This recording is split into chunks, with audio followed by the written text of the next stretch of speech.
Hello everyone, welcome back to New Mexico Junior College and Child Psychology PS213. I hope you had an excellent spring break, whether you traveled, whether you stayed here in town, or whether you just kicked back. It's spring and things are starting to green up here on campus. It's my favorite time of the academic year. Before you know it, flowers will be blooming, robins will be doing their thing, and foxes will join us in the evening. We're going to start back on Chapter 10, Emotional Development. Our first module is titled Emerging Emotions.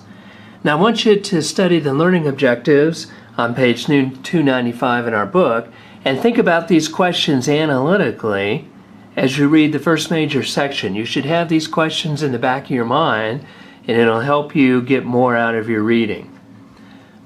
Number 1, why do people feel? Why do they have emotions? The second objective, at what ages do children begin to experience and express different emotions? Number 3, when do people begin to understand other people's emotions? How do they use this information to guide their own behavior?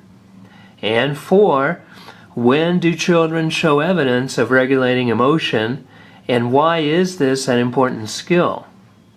I promise you, if you think about these questions, you'll get the most out of your reading and be well prepared to do the weekly assignment as well as your quiz. We enjoy our emotions, don't we? I don't think anyone would want to be like Mr. Spock on Star Trek, completely logical and unemotional.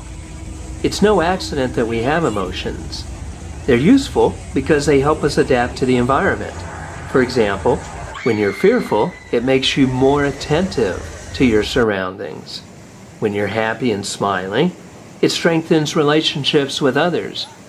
And when you're disgusted, such as with the bitter taste of food, you spit it out so you don't get sick. These reactions have developed over thousands of generations to help our species survive. We should be thankful that we have emotions. Basic emotions have 3 components. The first is a subjective sense, such as, I'm angry, I am ticked off.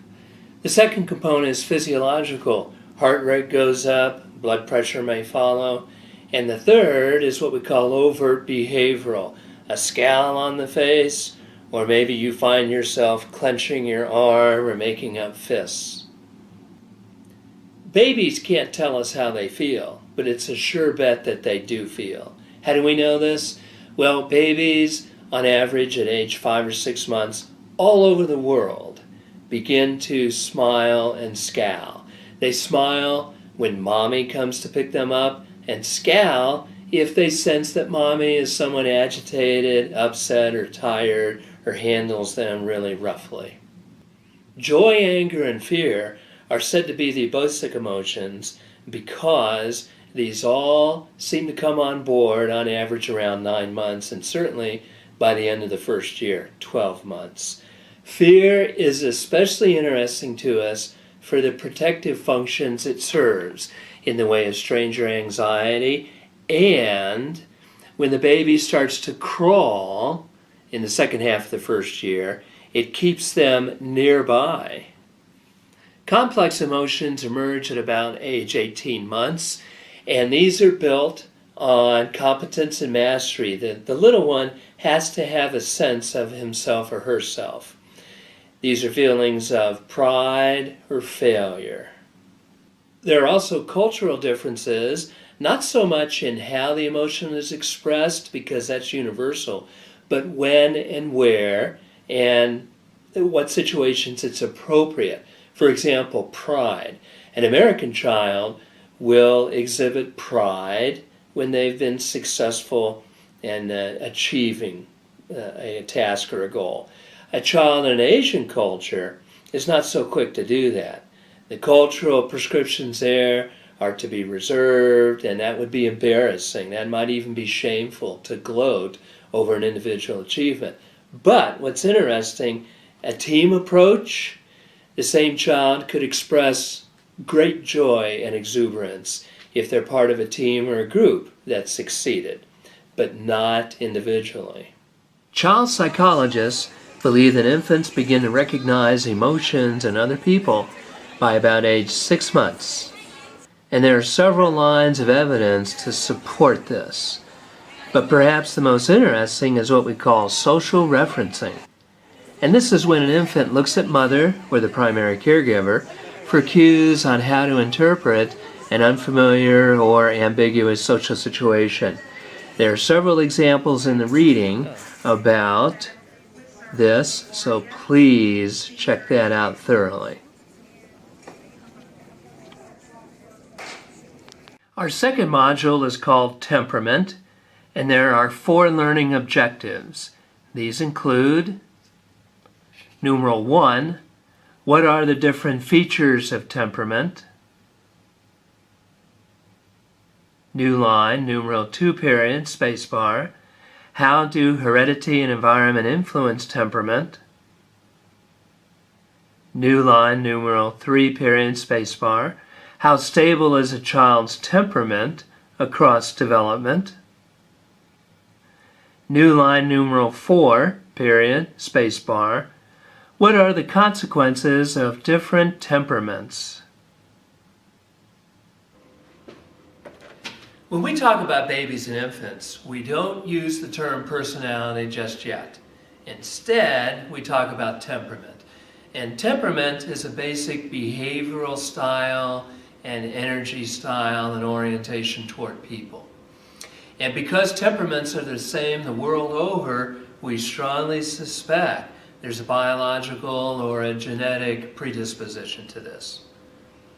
The pioneering work on temperament was done by 2 researchers named Thomas and Chess in the 1960s and 70s. They interviewed parents, they observed these babies, so they used different research strategies. They had close to 150 babies to study. And they outlined many different dimensions of temperament, but 2 of the most common were activity level and persistence. Out of all this work, they identified 3 common types of temperament, which we know today as easy, difficult, and slow to warm up. So let me describe these. And it's very similar to what you might think from these labels. Easy babies were approximately 40% of the sample, and just like the name suggests, they were generally happy. They adjusted and adapted to new situations pretty well, and they were regular on feeding, sleeping, and toileting. Now, approximately 10 to 15% of the sample was described as difficult, and they were often quite unhappy. They had greater difficulties adjusting and adapting to new situations, new people, and, as you might suspect, less regular eating, sleeping, and so forth. The third common group, and again, a lesser category, 10 to 15%, we describe as slow to warm up. Now, these babies also were a little more distressed, but unlike the difficult little ones, they warmed up to new situations, and hence that's where we get the term slow to warm up. Well,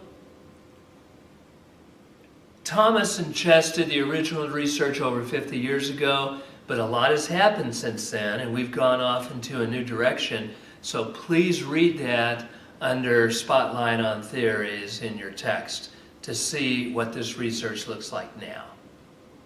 So what about the contributions of heredity and environment? Well, you're often going to hear me say it's 100% of both.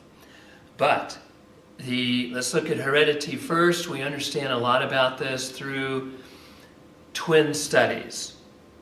Identical twins, and remember these are genetic carbon copies of each other, show much greater similarity in temperament than fraternal twins, which have no more genetic similarity than any 2 siblings born from the same parents.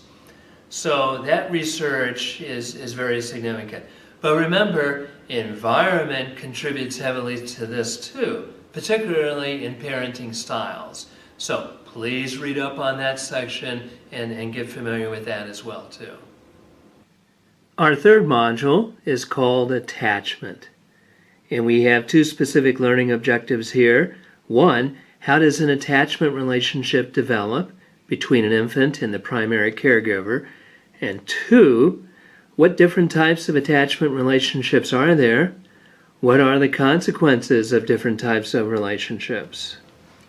When you read our first section titled The Growth of Attachment, please remember that in the early 1900s, child psychologists and experts recommended that don't show too much affection and physical touching with the babies, infants, and small children.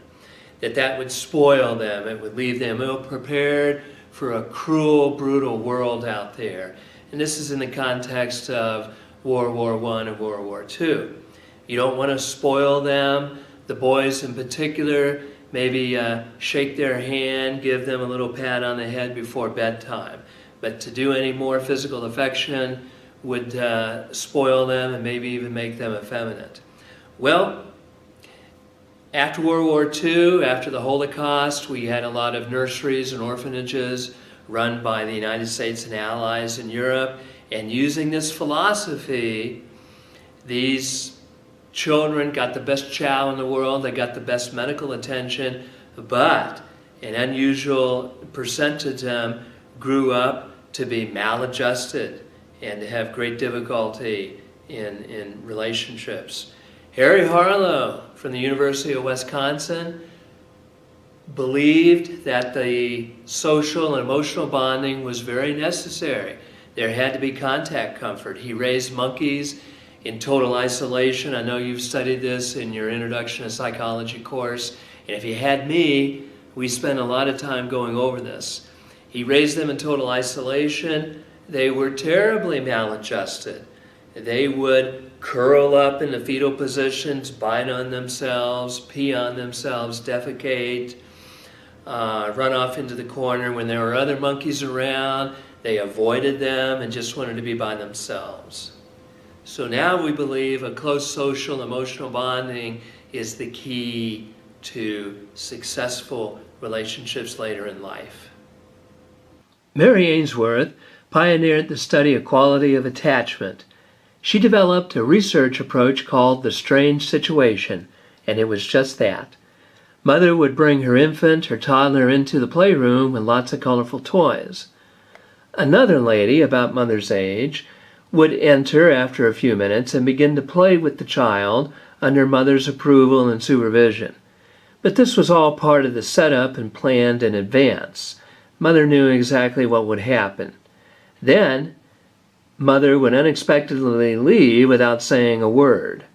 Ainsworth and her colleagues wanted to study the preschooler's reaction to Mother's departure, and then when she returned a few minutes later. Ainsworth identified 4 styles of attachment.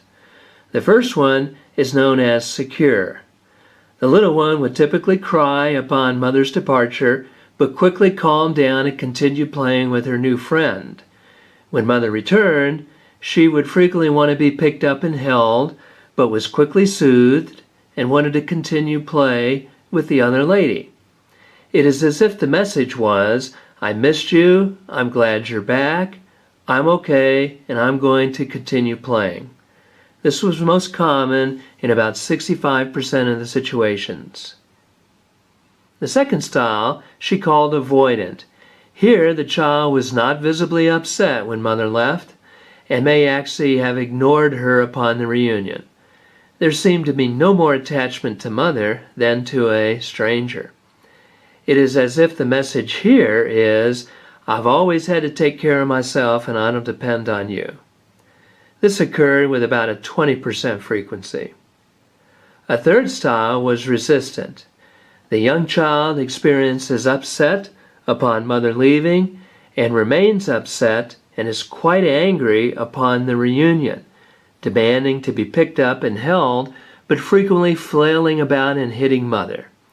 The message here seems to be, I need you. Why did you do this to me? Why did you abandon me? I'm angry. And the resistant style of adjustment occurred about 10% of the time. Finally, the fourth style we call disorganized, and this is quite unusual. Here the child seems confused when mother leaves and when she returns. The child has a stiff posture and does not cling or cuddle when held. The message here truly seems to be, I don't understand. All right, folks, that's all for now on Chapter 10. We've gone over the 3 modules. I've especially talked about learning objectives. If you will keep those in mind during your reading and watching this video, you should be in good shape for our quiz and the chapter assignment that I'll give you. Please be an active reader. Please do deep processing while you're reading. And let me know if I can help on content. Welcome back from spring break. We've got 5 more weeks of content and then our final exam. And let's finish this in style. Talk with you later. Bye-bye.